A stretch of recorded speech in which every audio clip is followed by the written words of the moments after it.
preguntas, y es bueno que las hagan. Las preguntas que hoy en día hacen los niños, evidentemente, no eran las típicas preguntas que hacían los niños hace 10, 15, 20 años atrás. Lo que tenemos que responderles con toda naturalidad y sin tonterías. No, es que los niños vienen de la cigüeña. Y el niño te dice, papá, ¿qué cigüeña? Entonces, primero, no sorprendernos por las preguntas que van a hacer los niños, porque claro, des en cuenta que la educación que reciben los niños en la escuela hoy en día no es la educación que nosotros nos dieron. Entonces, claro, se produce un dilema.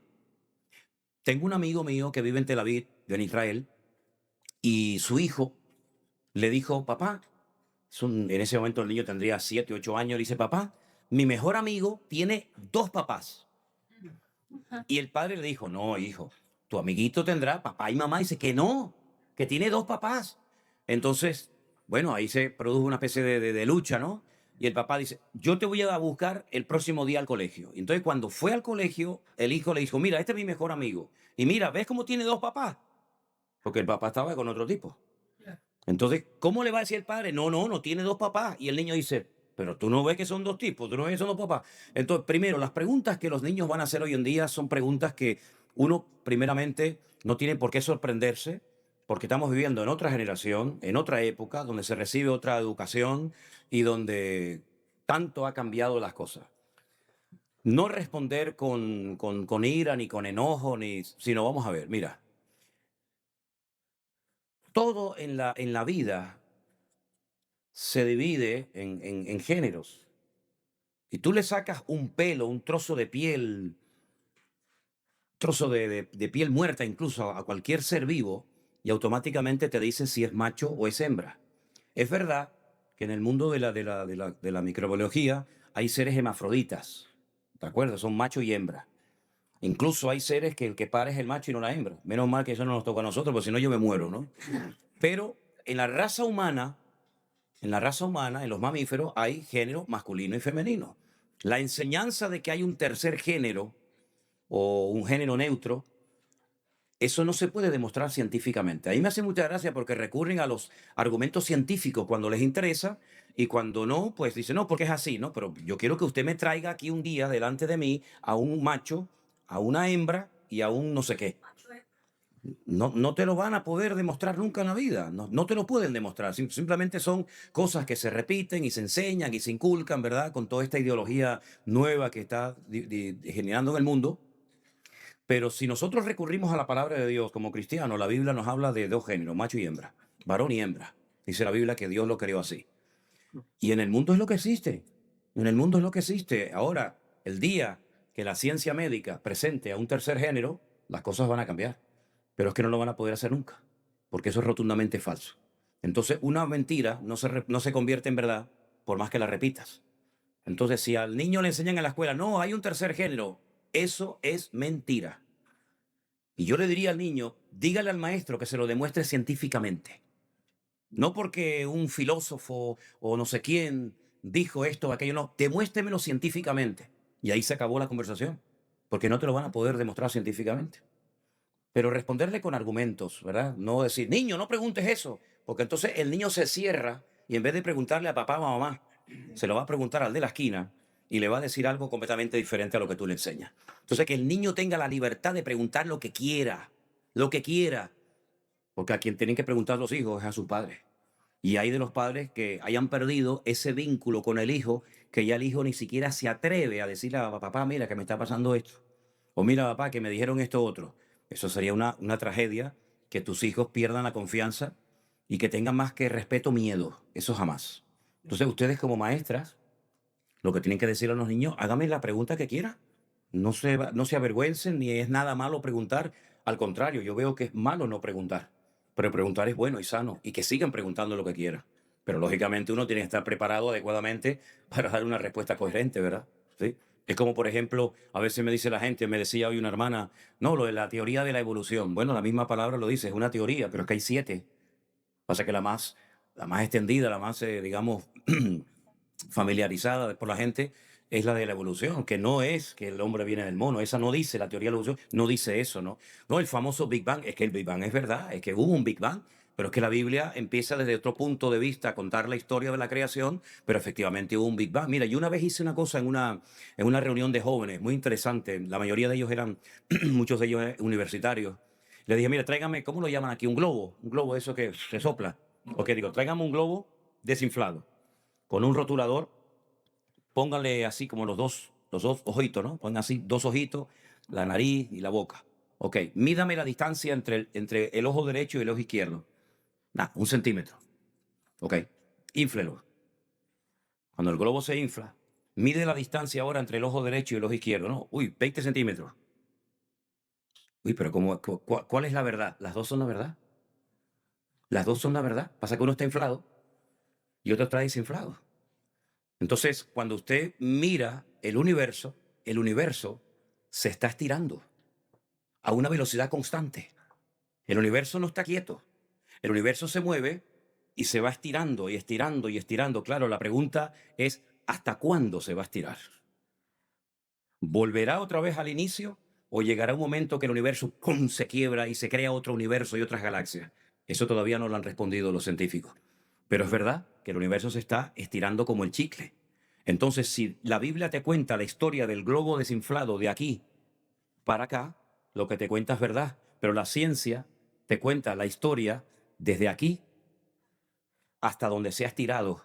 Entonces, este dice la verdad y aquel también la dice. Lo que pasa es que la forma de contabilizar el tiempo y el espacio es diferente para un cristiano que para un científico. No están reñidos uno con otro, sino simplemente que uno mira el universo estirado y cuando Dios creó el mundo, lo creó compacto, aún no se había estirado. Pero la creación, todo lo que Dios ha creado se ha ido no evolucionando, se ha ido como estirando y entonces, claro, las formas de medición son diferentes, pero los dos tienen la razón. Y muchas veces ese tipo de argumentos la gente no lo sabe. No, es que la Biblia dice, sí, pero es que la Biblia dice otra cosa. Es que los dos tienen la razón y no tienen por qué pelearse el uno con el otro, sino simplemente es cuestión de con qué vara de medir vamos a medir la cuestión, con pulgadas o con centímetros, ¿verdad? ¿Ok? ¿Alguien tiene alguna preguntita? Sería bueno que viniera aquí y la hiciera al micrófono, porque como la estamos grabando, queremos que esto quede grabado. Hermana, venga para acá. ¿Cuál es su Mi pregunta? pregunta es sobre el bautismo. Ajá. Por ejemplo, yo no he podido bautizar ahora porque no tengo el tiempo necesario. Entonces, en un caso de emergencia, como en la otra iglesia se hacía que cualquiera podía bautizar en un caso de emergencia, en este caso, ¿cómo sería? ¿A qué iglesia se refiere? A católica. Es que nosotros no estamos en la iglesia No, por católica. eso, en esa iglesia se decía que en caso de una emergencia de muerte, digamos, cualquiera podía bautizar a la otra persona, a la Ajá. enferma. Pero en este caso, si uno no estaba enfermo con peligro de muerte y no me he bautizado, ¿qué pasa? ¿Qué pasa? Nada. Nada. Pero no ¿Quién estamos, se va a morir? pues supongamos. No, mire, hermano, escúcheme, vamos a ser serios. El ladrón en la cruz no se bautizó. Ajá, Y el Señor Jesucristo le dijo, hoy estarás conmigo en el paraíso. sí. A usted no le va a salvar o condenar el bautizarse o no el bautizarse. Ah, ok. El bautizarse es simplemente un testimonio público de De que que usted he ha recibido a recibido. Cristo y que va en serio con el Señor. Ajá. Pero en la iglesia esta, como me imagino que en todas, hay unas normas y hay unos tiempos. Ujú. Entonces yo a usted la acabo de conocer ahora. Sí. Usted lleva 3 días en esto, como quien dice. Entonces déjeme que la conozca. Déjeme Ajá. ver de la pata que cojea. Pero no. Y cuando yo tenga en mi corazón que ha llegado su tiempo, usted se va a bautizar. Pero si usted se muere hoy, que Dios no lo quiera, pues no se preocupe que usted va a la presencia del Señor, Ok. ¿verdad? Así que no se preocupe. Y nosotros no bautizamos por casos de emergencia. Ujú. No existe un bautismo de emergencia, ¿verdad? Entonces bautizamos cuando llega el momento, pero no se preocupe, hermano. Estamos preparados. Claro, usted ya aceptó al Señor como su Uh, Señor Salvador personal. Pues ya por está, mija, disfrute de supuesto. la vida. Disfrute de la vida, no se haga problema con eso. Ok. No se haga problema. Listo, gracias. Por nada, mi hermana querida. Dios le bendiga, Beatriz. Primera en Apocalipsis, donde dice cuando un Ay, la Biblia mía, Daniel, si está por ahí, si eres tan amable. Perdón, siga. cuando vamos a trabajar todo el día por un denario Ah, y dice, pero no toques el olivo y el aceite. ¿Quién es el olivo y el aceite? el olivo y el aceite. Oh. Es decir, la botánica y la fauna bíblica es bueno conocerla. Porque uno de los grandes defectos que yo veo mucha gente cuando interpreta cosas de la Biblia es que las interpreta desde el país que vive o desde la cultura o la idiosincrasia en la cual se ha criado, ¿no? Entonces, por ejemplo, en toda la cuenca mediterránea, donde nosotros vivimos, los olivos están al orden del día, están por todos lados, ¿verdad? Es el oro líquido, ¿verdad? Y el vino, aunque yo sé que a algunos latinos el tema del vino es como pecado mortal, es decir, en toda la cuenca mediterránea, incluida Israel, se consume mucho vino. España es uno de los países productores más grandes del mundo de aceite de vino, ¿vale? Gracias. De hecho, les digo que hasta los italianos nos compran aceite, la están embotellando y después dice que es aceite de Italia, pero es mentira, es aceite de España, ¿no? Pero bueno, dicho sea de paso, no sabemos por qué, no sabemos por qué. En ese pasaje bíblico dice que habrá tiempo de hambruna, una hiperinflación brutal, etcétera, etcétera, pero como que parece que el aceite y el vino como que lo respeta el Señor. Sinceramente, no sabemos el motivo, pero es literal que el aceite y el vino no serán, digamos, tocados en ese aspecto. Claro, lo que está bien claro es que con el aceite y el vino se puede prescindir, en el sentido de que si usted no bebe vino y consume aceite de oliva, pues no pasa nada. Pero no sé por qué el Señor dice en su palabra que durante ese periodo terrible de tribulación, esos dos productos quedarán como no tocados, ¿no? Ahora alguien puede interpretar ese texto como algo simbólico. Dice, no, es que el olivo es Israel, ¿sí? Y la vid también representa a Israel. Pero ¿que acaso Israel no va a ser sacudido en la gran tribulación? Si precisamente el tiempo de angustia se llama el tiempo de angustia de Israel o de Jacob, ¿verdad? Porque el tiempo de la gran tribulación fundamentalmente ¿para qué es? Para que haya más guerras y más terremotos, pues si ya de eso tenemos todo lo que queramos todos los días.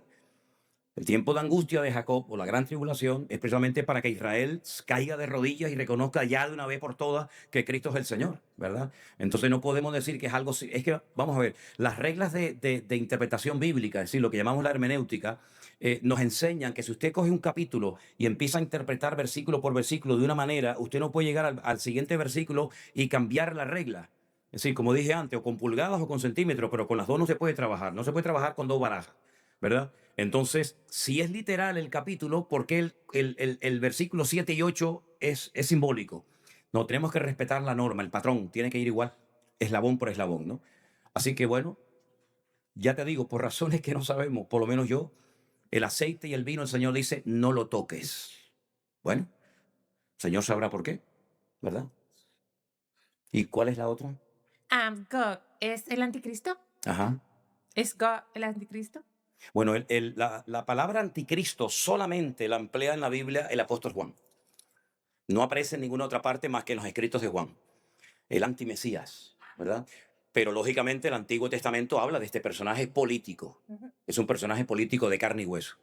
Y por ejemplo, en el libro de Daniel, en una de las profecías, en una de las visiones que aparece, lo presenta como el cuerno pequeño. Un cuerno pequeño que se levanta en medio de 10 y dice que habla blasfemias y hace la guerra contra los santos y logra un tiempo vencerlos, ¿verdad? Después, por ejemplo, Pablo en la carta a los tesalonicenses lo llama el hombre de pecado, el inicuo, el hijo de perdición. Está hablando de la misma persona.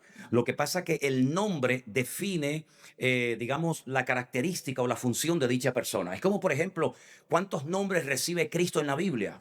Madre mía, cientos.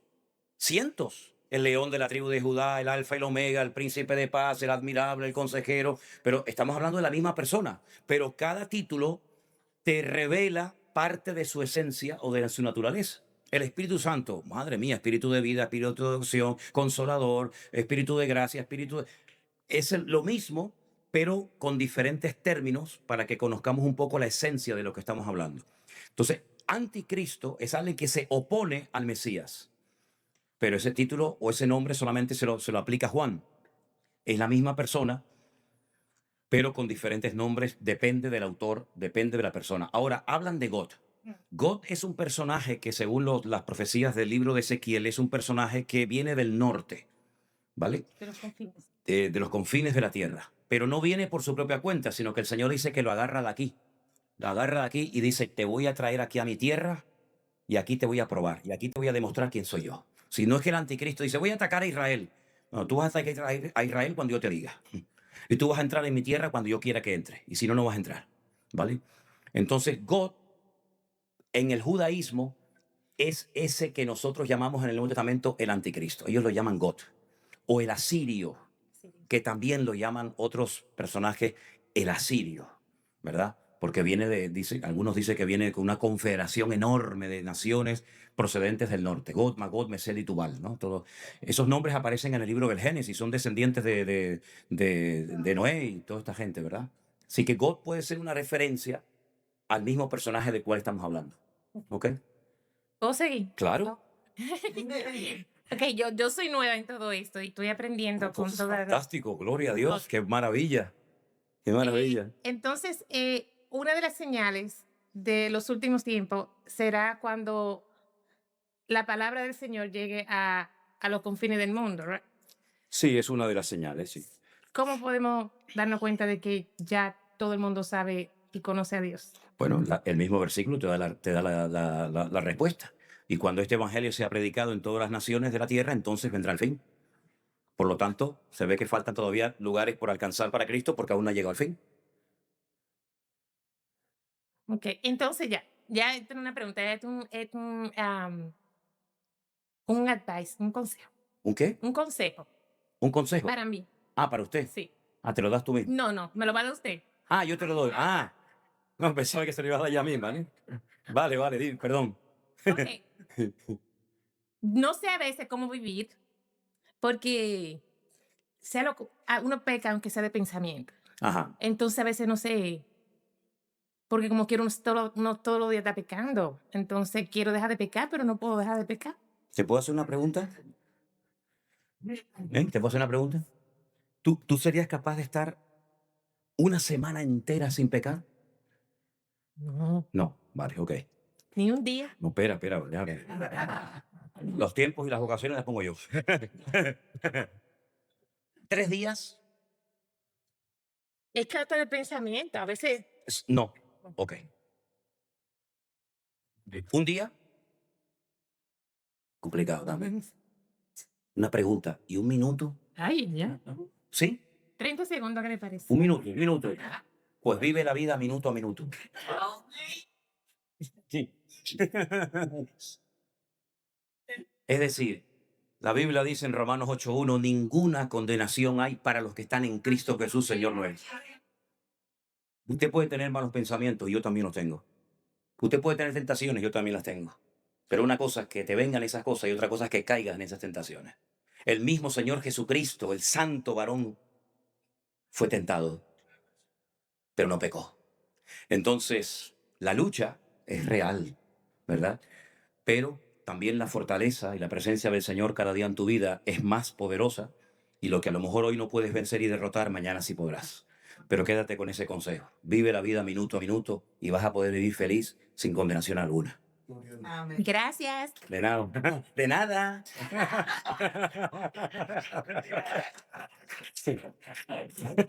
Dígame. Buenas tardes a todos. Buenas tardes. Pastor, en el Salmo 23, Ujú. el versículo 5, dice, aderezas mesa delante de mí en presencia de mis angustiadores. Unges mi cabeza con aceite. Ahí me quedo. Yo estoy en la mesa de ventas y me llamó la atención que algunas personas venían a la mesa y nos preguntaban si traíamos aceite ungido. Ajá. ¿Cuál es ese aceite ungido? Yo sé, usted nos ha hecho una historia de por qué Mm. la semejanza del pastor con sus ovejas y el aceite Sí, que unge el Señor, pero ¿un aceite ungido alguien lo fabrica o es una mala información? Bueno, Es mire. una pregunta que No, yo está muy quiero- bien, está muy interesante la pregunta. Mire, el tema del aceite ungido arranca de la Torá de Moisés, cuando el aceite, que es un elemento conocidísimo y muy extendido en la cultura del Mediterráneo, se utilizaba para varias cosas. Cuando se llevaban las aceitunas a la prensa, lo primero que se prensaba, la primera aceite, era apartada para el servicio del templo, porque es la más pura.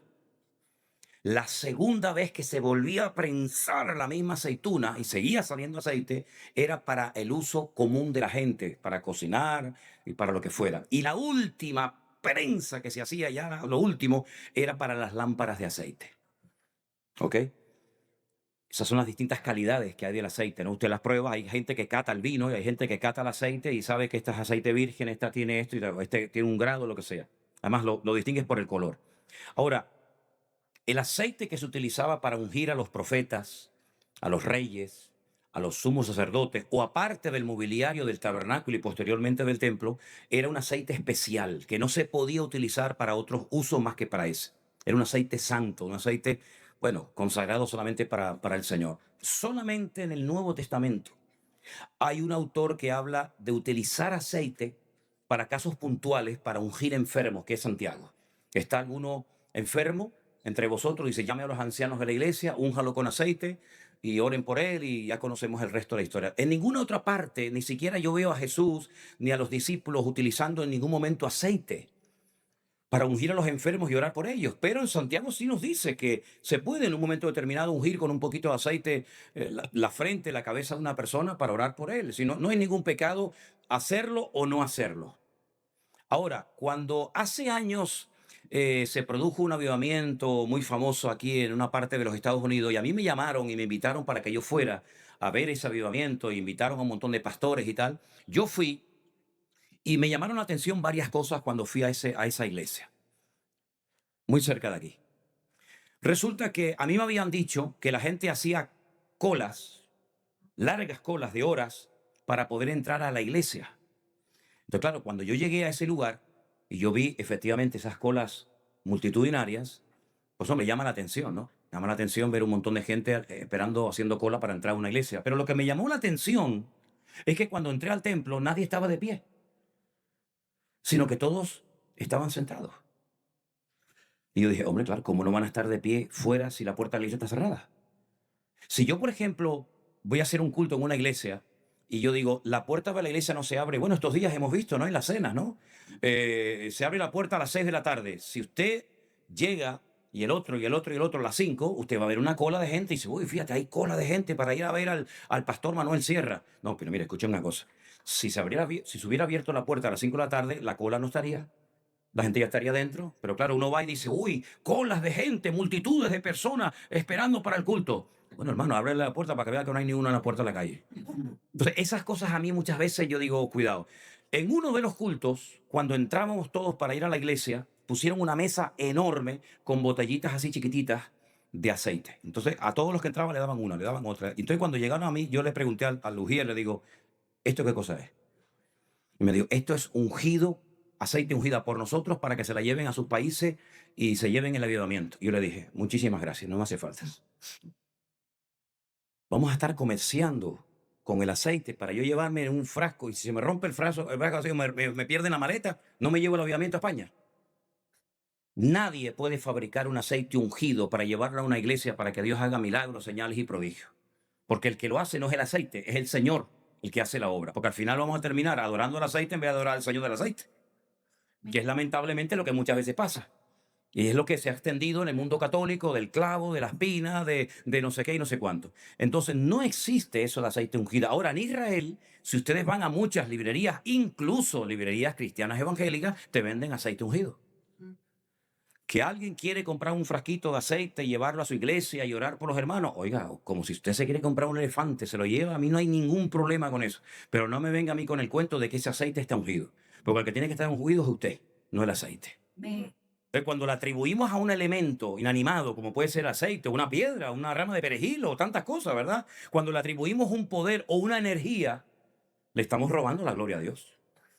Entonces nadie, usted se imagina, imaginémonos por un momento que yo fuera capaz de hacer un aceite lo suficientemente ungido para que usted se lo lleve en su bolsillo y cuando llega a la iglesia produce una revolución tremenda. ¿Yo me haría millonario?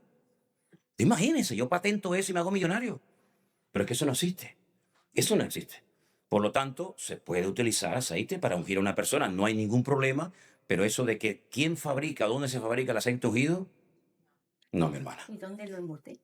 ¿Y dónde lo embotellan? Bueno, ya eso. Ahora, lo que sí le digo, Pregunta que me hacían que si vendíamos no, aceite nosotros no ungido. vendemos aceite ungido.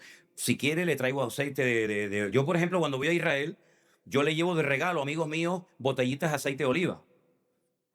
Como un detallito, pero nunca se me ocurriría decir, le traigo aceite ungido de España. Porque van a decir, pues úsela primero en su casa con los españoles antes de traerla para nosotros, ¿no? Entonces, no vendemos nosotros en nuestros... Es lo que yo respondí, No, que no no tenemos. vendemos, pero le quise hacer la No. pregunta porque a mí me desconcertó, porque yo de todo lo que lo he seguido desde la Ya. pandemia, yo he escuchado qué significa el aceite ungido. y que nosotros somos los borregos y el pastor es nuestro Señor que nos cuida y nos unge de aceite porque los borregos son en similitud son muy débiles y no se pueden Ya, defender. sí, sí. Entonces los ungen con aceite para que no los molesten los insectos. Aprendí. Sí, pero usted no tiene ningún insecto encima, yo no le No, puedo no, echar aceite, no. ¿me entiende? No, pero es Sí, lo que yo aprendí. metafóricamente hablando, vaya, Exactamente. metafóricamente, ok, sí, sí, Exactamente. exacto. Y por eso yo le dije que no. Cuando alguien de ustedes esté en alguna mesa, en un hotel o en cualquier lugar y alguien le haga esa pregunta, dice, mire hermano, nosotros no tenemos eso aquí. Claro. Cómprele usted una librería evangélica o lo que nosotros no vendemos esas cosas. Otra Le puedo vender una tacita, le puedo vender una camisetita, pero ya aceite ungido no entramos en eso. ¿Sí? Porque le pasó a usted en estos días eso. Sí, Sí, ¿y usted sí, qué fue respondía? que nosotros no vendemos, pero Ok, me perfecto. quedé sorprendida y obviamente, pero tenemos llaveros, plumas, obviamente. Por eso se acabó todo a la venta. Claro. Vendimos todo, gracias Sí, a bueno, Dios. yo sé que, de hecho, a mí me han pedido, hermanos, por favor, tráigame aceite ungido de Israel. A mí me han pedido eso. Hermano, aceite ungido de Israel. ¿Y qué pasa? Que el aceite que tenemos en casa, pero es atribuirle a cosas lo que usted le quiere atribuir. El aceite no deja de ser aceite. Dios no derrama aceite no derrama unción sobre aceite, derrama unción sobre su vida. De hecho, David dice, mi cabeza está rebosando, mi copa está rebosando, ¿no? Eso. Esa es otra pregunta que le quiero hacer. Era su comunión con el Señor, su relación con Dios era tan bonita que rebosaba de gozo y de alegría, pero no porque el Señor le mandara un litro de aceite encima. Yo me acuerdo que a una iglesia que yo pastoreé hace muchos años vino un evangelista que vivía aquí en California, y él pedía que cuando lo invitáramos, claro, yo en aquel momento era medio ignorante también, y bueno, después ya pedí perdón al Señor, pero él pedía aceites de litro y medio de aceite de oliva, y entonces él llamaba a la gente adelante, y desde a la plataforma, que era una plataforma alta porque era un cine, él agarraba, y no era una gotita, aquello te bañaba, hermana, y hacía así, y claro, la gente hacía, pues claro, que te caía así todo el aceite, y yo digo, pero ¿qué cosa es esto? Ahí sí que yo puedo decir qué desperdicio. Ahí sí que era un desperdicio. Pero la gente a veces por ignorancia entra en esas cosas, ¿no? Pero no vendemos aceite ungido, hermana. ¿Puedo hacerle otra pregunta? Sí, cómo no. En Juan 5:28 dice, no se sorprendan tanto. Ciertamente ya se acerca el tiempo en que todos los que están en las tumbas oirán la voz del Hijo de Dios. Mi pregunta es, con esto de la pandemia hubo mucha gente que por causas de fuerza mayor, aunque la gente o los familiares no estuvieran de acuerdo, los cremaron. Mm. Entonces, mi pregunta es, ¿qué pasa con... Yo sé que Dios es todopoderoso, pero quiero que por favor me explique. Dice, y se levantarán de las tumbas.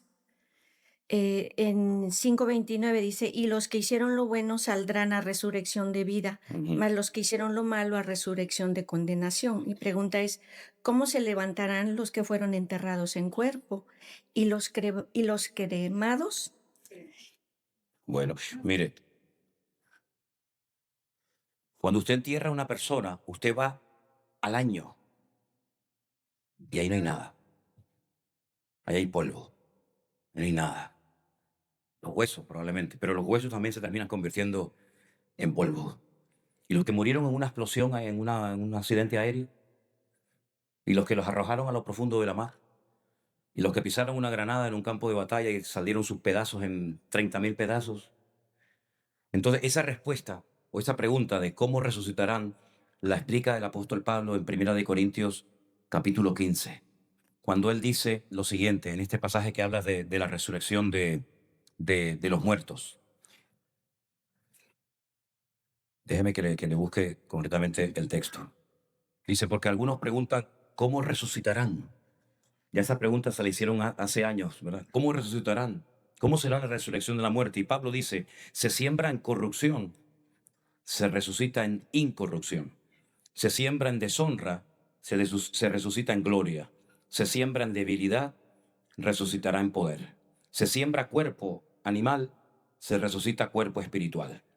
Es decir, la resurrección, independientemente de cómo hayamos sido enterrados o muertos o quemados o lo que sea, se va a producir sí o sí, independientemente del estado de sus huesos, de sus cenizas o de su cuerpo. ¿verdad? Porque ya me dirá usted, cuando vamos a Israel y vamos a visitar la tumba de Samuel, o la tumba del rey David, o la tumba de cualquier otro personaje bíblico, pues si creemos que está ahí todavía el cuerpo, pues imagínese usted, cuando, con los siglos y los milenios que han pasado. El cuerpo se descompone, el cuerpo es la cáscara, ¿verdad? Es como, lo importante es el contenido, no el continente. Lo importante es lo que hay dentro, que es el agua. Lo de afuera es plástico. Entonces nosotros tenemos una envoltura que la llamamos cuerpo, que está limitado por espacio y por tiempo. Y este cuerpo se deteriora, se gasta, se muere, pero lo que tenemos dentro es eterno. Dice la Biblia que Él depositó eternidad en nuestros corazones, lo dice en el libro del Eclesiastés. Por lo tanto, ese cuerpo con el que nos enterraron no será el mismo con el que resucitemos, porque la Biblia nos enseña que vamos a resucitar con cuerpos transformados, con cuerpos glorificados, y la palabra que emplea Pablo en el griego es la palabra metamorfosis. Y el proceso de la metamorfosis, todos saben lo que es cuando un gusano se transforma y sale una mariposa que deja a todos con la boca abierta de la hermosura que es, ¿no? ¿Verdad? Imagínate que fuera al revés, que la mariposa se convierte en gusano. No, es al revés. El gusano se convierte en mariposa. Entonces nuestros cuerpos, por mucho que los honremos y por muy contentos que estemos con ellos, no se van a parecer lo más mínimo a nuestros cuerpos nuevos, que no van a tener ningún tipo de limitación, que podrán soportar una eternidad, que jamás se enfermarán, que jamás se deteriorarán, se te van a perder, ¿verdad? Y que no son limitados ni por el espacio ni por el tiempo. Fíjese el mismo Señor Jesucristo, dice, estaban todas las puertas y ventanas cerradas y de repente Él apareció en medio de ellos, como diciendo, es que no había forma de entrar, pero el Señor entró porque no lo limitó. Como yo muchas veces digo, la piedra del sepulcro de Cristo no se rodó para que Él pudiera salir, no, se rodó para que tú pudieras entrar, que es diferente. Entonces, la resurrección se va a producir, aunque te hayan quemado, aunque te hayan arrojado a lo profundo de la mar. El Señor te va a encontrar, porque ya tu espíritu y tu alma están con Él. Solamente lo que hace falta es volver a darle otro cuerpo nuevo, que es un cuerpo transformado con el que vamos a pasar la eternidad en la presencia del Señor. ¿Se da cuenta? Amén. Muchas gracias. Por nada, hermano. Una bendición. Hacemos la última pregunta, ¿les parece? ¿Alguien más tiene una pregunta? A mi papá, por ejemplo, mi papá pidió, bueno, yo cuando llegué allí a enterrar a mi padre ya estaba todo preparado y ya me dijeron, mira, esto es lo que hay, y ya no, ahí casi no podía ni abrir la boca. Si no, que papá dijo que había que quemarlo. Bueno, ¿qué quiere que le diga? Pues como nadie se atrevía a entrar adentro, pues el que entró fui yo. Y entré y bueno, yo vi el proceso de cómo los queman y a veces cuando la gente se lleva las cenizas, yo digo, ¿las cenizas de quién te llevaste? ¿De quién te llevaste la ceniza? Porque yo cuando entré allí y era como una cinta de esas transportadoras, como las del aeropuerto que llevan las maletas, ¿no? Una cinta así que ponen la caja. Entonces viene aquí hay un horno con una temperatura tremenda que te quema la cara, un calor allí abrasador. La familia está afuera y venía el cuerpo de mi padre en la caja y hay un momento que la cinta la paran y entonces yo pues le dije a mi padre hasta pronto, ¿no? Y entonces cuando yo miré, hay como una parte así, como una cosa que sale, la ceniza, pero yo cuando miré así, eso estaba lleno de cenizas. Ahí había montañas de cenizas, porque no es que sacan el cuerpo y lo queman, es que lo queman con todo, que yo pensaba que, bueno, ahora lo sacarán y lo meten y la caja se la venden a otro, yo qué sé. No, no, no, no, no, lo meten entero, caja y todo, coronas de flores y todo lo que usted haya puesto dentro. Entonces él entró, abrieron esa cosa así, él entró, cierran y ahí lo queman todo. Pero es que antes de yo entrar, ya estaban saliendo, claro, cuando a él lo metieron salieron más cenizas, pero salieron cenizas de madera, de flores, de todo. Entonces hay unas cosas así, como unas así, que ellos van, la llenan de ceniza, ahí se lleva el viejo. Toma, ahí se lleva el papito. Sí, pero es que mi padre lo acabo de meter ahora y usted me está dando. Entonces se das cuenta cómo muchas veces la gente se lleva las cenizas que no son ni de tu padre. Y además te voy a decir una cosa, ¿yo para qué quiero las cenizas de mi padre? Bueno, mi padre, como fue torero, quería que escogiéramos las cenizas, las tiráramos en plazas de toros, bueno, un rollo que yo le dije, no, conmigo no jueguen con ese rollo, porque yo no voy a ir por las plazas de España tirando cenizas, que parezco el Papa tirando el botafumeiro ese, Dios mío. Y se me dejan de rollo, capaz que tiro el brazo por aquí, la pierna por allá, y después voy a buscar rompecabezas. Digo, nada, a mí no me. Entonces, Dios nos va a dar un cuerpo nuevo y a mí me da igual, hermano. Ahora, lo que sí les digo, muchas veces me preguntan, En la Biblia, yo hablo de la Biblia, no hablo de este contexto moderno, occidental. En la Biblia, lo peor que se le podía hacer a una persona era prenderle fuego. Eso era impensable, eso era una cosa terrible. Eso pasó solamente con los huesos de Saúl y bueno, por unas circunstancias X, pero en la Biblia se le daba sepultura y se honraba y se visita las sepulturas y todo eso. Ya ahí cada uno a su conciencia. Pero no nos tenemos que preocupar de decir, ay, que me quemaron y entonces ahora, pero tú te crees que el Señor no va a saber dónde tú estás, mi hijo. Entonces eso es lo de menos, eso es lo de menos, ¿sí? Dígame, hermana, venga, terminamos con usted, ¿le parece? Venga, venga, muy bien. Mire, es un poquito largo, pero está en Juan 6, pero el verso que me inquieta es, al oír muchos de sus discípulos dijeron, dura es esta palabra, ¿quién la puede oír?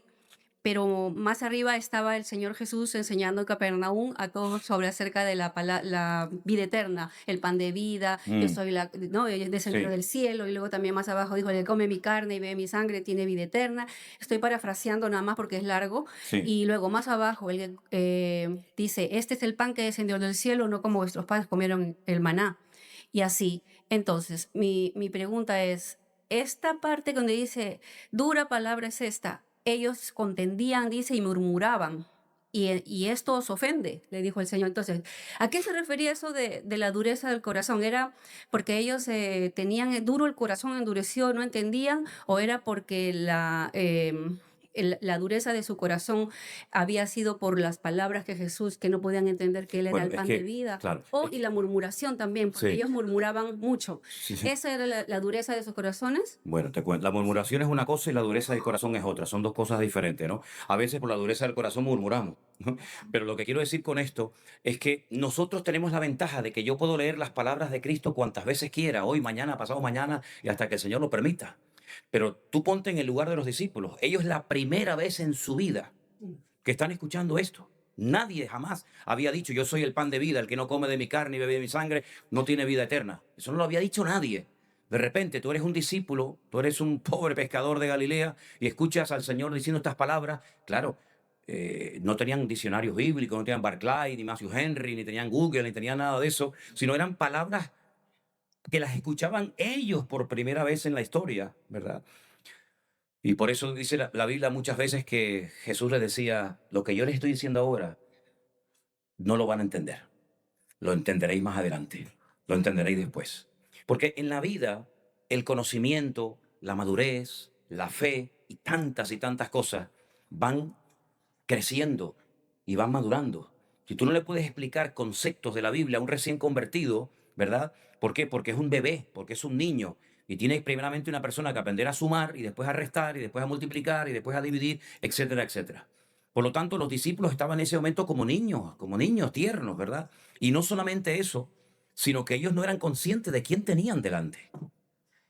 Ellos no son conscientes, no fueron hasta después de la resurrección, incluso después de la resurrección, dice la Biblia que algunos seguían dudando. Ellos no eran conscientes de quién tenían verdaderamente delante de sus narices, el Verbo hecho carne, Emmanuel, Dios con nosotros. Ellos pensaban que era un buen rabino, un buen maestro, con un carisma tremendo, con un poder extraordinario y nada más. Por eso cuando el Señor dice, una pregunta, ¿por ahí qué están diciendo de mí? Bueno, unos dicen que eres Juan el Bautista, otros dicen que eres Elías, no sé. Y una pregunta, ¿y yo para ustedes quién soy? Todos se quedaron callados. Pues todavía no lo tenían claro, no sabían. Uy, ¿qué le digo? ¿Será? ¿No será? ¿Me equivocaré? Solamente uno dijo aquello de tú eres el Hijo del Dios viviente, etcétera, etcétera. Por lo tanto, el crecimiento de ellos fue muy paulatino, fue muy lento, ¿verdad? Entonces, claro que tenían problemas de dureza de corazón, claro que tenían problemas de murmuración, no las tenían todas consigo. Y entonces ellos fueron dándose cuenta progresivamente de a quién estaban siguiendo y bajo qué cobertura espiritual se habían puesto ellos en aquel momento. Entonces estas palabras que Cristo está diciendo aquí son palabras muy fuertes. Él está hablando metafóricamente. No es que hay que comerlo, no es que hay que beberlo, ¿verdad? Pues eso es un acto de canibalismo. Y eso es lo que malinterpretó la Iglesia Católica. Cuando en uno de los concilios, uno de los tantos que han tenido, se sacaron de la manga la doctrina de la transustantación, donde ellos creen que cuando el cura bendice el pan, o la sagrada forma, o la hostia, y bendice el cáliz, se convierte automáticamente en cuerpo y sangre de Jesucristo. Yo no sé cuántos de ustedes se acuerdan de cuando comulgábamos Claro. y decían cuerpo de Cristo. No se podía aquello ni tocar. Y qué rabia me daba cuando se pegaba arriba en el cielo en la boca. Y tú tenías la tentación de meterte el dedo. Y dices, ni se te ocurra, muchacho, meterte el dedo, eso estás loco. Y estabas ahí luchando ¿verdad? Tremendo. Entonces, claro, los discípulos están escuchando una enseñanza que jamás en la vida ningún profeta, ningún rabino, nadie había dado, y discutían entre ellos, peleaban entre ellos, no las tenían todas consigo. Fue muy poco a poco que ellos fueron entendiendo qué significa ser un seguidor de Jesús, ¿verdad? Date cuenta que hasta peleaban quién va a ser el más grande, porque ellos tenían un concepto completamente diferente al que tenemos nosotros hoy en día de Jesús. Para nosotros Jesús es nuestra autoridad, nuestro rey, etcétera, etcétera. Pero para ellos era una persona que les abría la posibilidad de decir, este nos va a liberar de todos estos desgraciados romanos, vamos a volver a poner a nuestro rey, vamos a volver a recuperar la libertad política de nuestra nación, y estos se van a marchar todos y vamos otra vez a volver a la gloria perdida. Y por eso el mismo día de la ascensión le dice, mira, una cosa, Señor, vamos a ver, ¿tú vas a restaurarnos el reino, sí o no? Es que eso es lo que le preocupaba al judío, si vamos a tener nuestro rey, vamos a tener nuestra monarquía, y le dijo, a ustedes no les toca saber estas cuestiones. Fíjate las guerras interiores, las peleas internas que tenían ellos consigo mismos, porque ellos tenían un concepto del Mesías político, liberador, y por ahí no iban los tiros. Jesús les dijo, no peleen por esto, porque mi reino no es de este mundo. Nosotros vivimos en el mundo, pero no somos de este mundo. Por lo tanto, no estén peleando quién va a ser el mayor, quién va a ser el menor, porque por ahí no van los tiros. Y de hecho, uno de los grandes problemas, lamentablemente, que tiene la nación de Israel es que añoran, y esa añoranza te puede llevar a la muerte y a la depresión, porque añoran recuperar una gloria perdida que nunca van a volver a recuperar, por lo menos de esa manera, teniendo su rey terrenal, teniendo su templo abierto con sus sacrificios. Entonces, hay que ponerse en el lugar de los discípulos.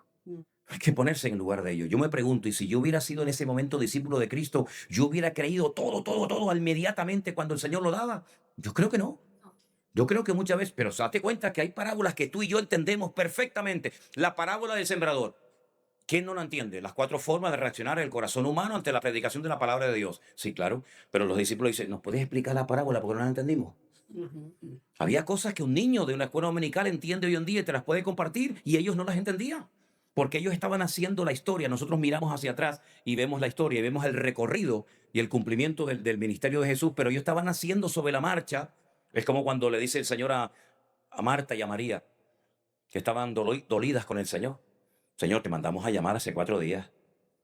Es decir, nosotros hicimos nuestra parte. No es que dijimos, bueno, no, Señor, estaba enfermo, el que tú amas, como diciéndole, al que tú amas, no es cualquiera, el que tú amas. Te mandamos a llamar hace 4 días. Y no viniste. ¿Ahora para qué vienes? Si tú hubieras estado aquí, fíjate lo que le están diciendo, Si tú hubieras estado aquí, mi hermano no estaría muerto. Así que la culpa la tienes tú, porque yo te llamé y tú me fallaste y no viniste. Fíjate tú que lo que están diciendo al Señor, Y el Señor le dice, el que cree en mí, aunque esté muerto, vivirá. Y le dicen, no, si yo sé que mi hermano va a resucitar, pero en el día postrero. Dice, no, es que yo soy la resurrección y la vida, vamos al cementerio. Y entonces le trataban de convencer de que no, deja las cosas como están, porque es que huele, es que la piedra, es que no sé qué, porque ellos tenían un concepto muy religioso, ¿verdad? De hecho, les digo algo, y es triste decirles esto, pero muchísimos judíos están esperando al Mesías, pero ojo, ¿a qué Mesías están esperando? Están esperando a un superhombre, a un super rey David, que cuando venga va a obtener la paz con los palestinos, con el mundo árabe, con todos los vecinos que los odian, ¿verdad? Ellos van a tener paz. ¿Para qué? Para que ahora por fin podamos estudiar la Torá tranquilamente, sin que nadie nos moleste, ni venga un loco que una metralleta nos mate aquí a 7, 8, y para que nuestros niños puedan salir a la calle sin peligro. Ese es el Mesías que nos va a venir. Y ese Mesías tendrá que ir todos los días o de vez en cuando al templo a presentar sus correspondientes sacrificios como cualquier otro pecador. Y yo digo, no, pero, perdona, ese no es el Mesías que yo estoy esperando, perdona. Yo no estoy esperando a un Mesías que viene para que usted esté tranquilo, para que esté estudiando la Biblia y nadie le moleste, y que después tendrá que ir al templo a pedir perdón por su pecado. Yo estoy esperando al Rey de Reyes y Señor de los Señores. Entonces, claro, uno tiene que pensar como ellos pensaban en aquel momento. Por eso las batallas internas que tenían eran brutales, eran tremendas. Pero bueno, gracias al Señor que después aprendieron, y gracias a ellos, ¿no? dice Pablo, que sobre los apóstoles y profetas edifiquemos nuestra fe. Pero una cosa es leer la Biblia y mirar para atrás y decir, ah, claro, ahora lo entiendo, sí, pero en aquel momento, cuando yo voy al monte de las bienaventuranzas y leo las bienaventuranzas y le digo, este mensaje que ustedes se pueden aprender de memoria, los primeros que los escucharon fueron aquellas multitudes. Y tú imagínate, la primera vez que se dice el Padre Nuestro. ¿Quién no se sabe el Padre Nuestro? Cualquiera. Pero es la primera vez en su vida que oían, bienaventurados los pobres en espíritu, porque ellos verán a Dios. Claro, yo lo entiendo y te lo explico, pero ellos decían, ¿y eso qué cosa es? Un pobre en espíritu, y los misericordiosos, los pacificadores, y Padre Nuestro, y ojo por ojo, pero esa hora no es así, esto es asado. Ellos no tenían tiempo, porque date cuenta que con Cristo aprendías desde que te levantabas hasta que te acostabas. Y estabas todavía pensando, Padre Nuestro que está en los cielos, y de repente viene, no, porque había una higuera y había un hijo que se perdió. Yo aún no entiendo todavía lo de esto y me está explicando todavía otra cosa. Los pobrecitos no daban más, ¿sabes? Pero gracias al Señor, porque al final entendieron y nos llegó.